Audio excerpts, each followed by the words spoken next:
Okay, so for this video, I'm going to be talking about getting away with racism.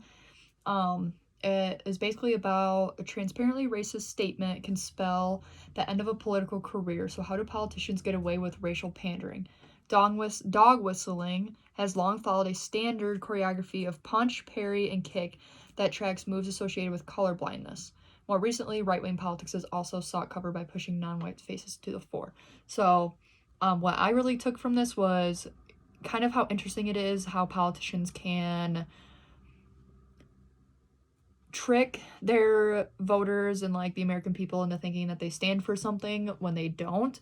A lot of this is about President Obama when he was in office and like some of the racial things that he had to deal with, like one of the Republicans, people on the Republican team had made Obama bucks, which is like food stamps, and on it she put Kentucky Fried Chicken and ribs and watermelon and Kool-Aid, and which is obviously racist towards Obama because of the color of his skin.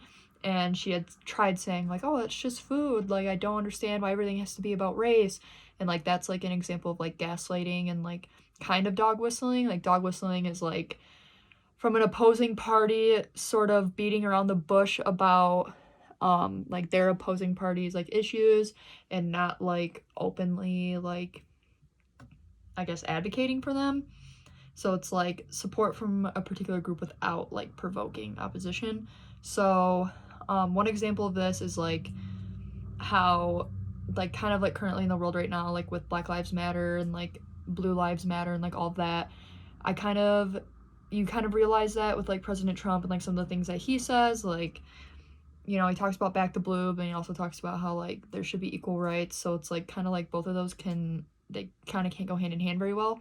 And in this article, it talks about how Obama already knew that he was going to get like racially profiled, and how President McCain's like team was gonna try to basically dog whistle. And there was one quote that had talked about how when Obama briefly referenced race as one of the ways that the GOP might try to scare voters, in addition to the typically red card rhetoric, the McCain camp also struck back with the charge that Obama had sought to paint John McCain as racist, which he wasn't trying to do that, but he was trying to kind of get the word out there that he already knew that there was going to be issues and that they were going to try to paint him as racist. And especially it talked about him being from Hawaii. A lot of people tried saying that he wasn't actually black, so he dealt with like a lot of backlash from that. Also, like in addition, it kind of talks about how like the colorblind rhetoric and how the local GOP leader behind the Obama Bucks episode also employed another defensive mood, increasingly typical of conservatives' race talk, hiding behind a minority.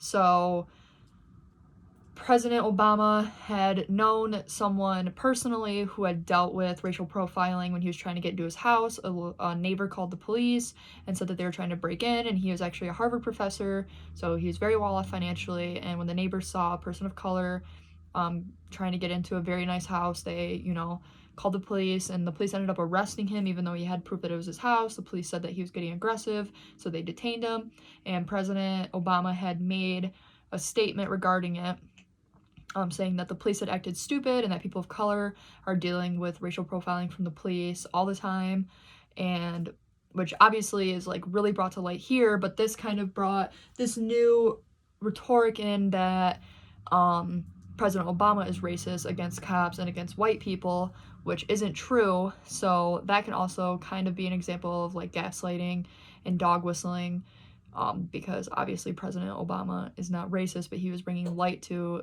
an issue, and McCain's team kind of ran with that and were saying that he was kind of racist too, and that he should not be allowed to call cops stupid, which maybe wasn't the right words, and he admitted that too, that those might not have been the right words for him to say, but it is true. So kind of like in the political eyes, like how this can go, like dog whistling is a big issue just off the simple fact that politicians can get away with saying things that are against their views but apply to that certain group of people. So like if you're saying Black Lives Matter, but then at the same time you're like still funding police and still not really doing much about it and trying to shut down the protests, like that's just kind of going against of what you already said, but to help them get votes for themselves. So a couple questions. So how do we see like gaslighting and dog whistling in politics today with President Trump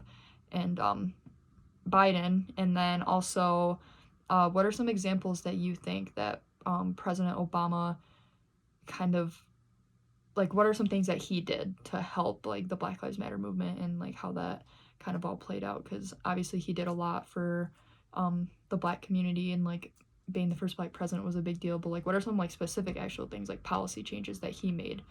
And yeah.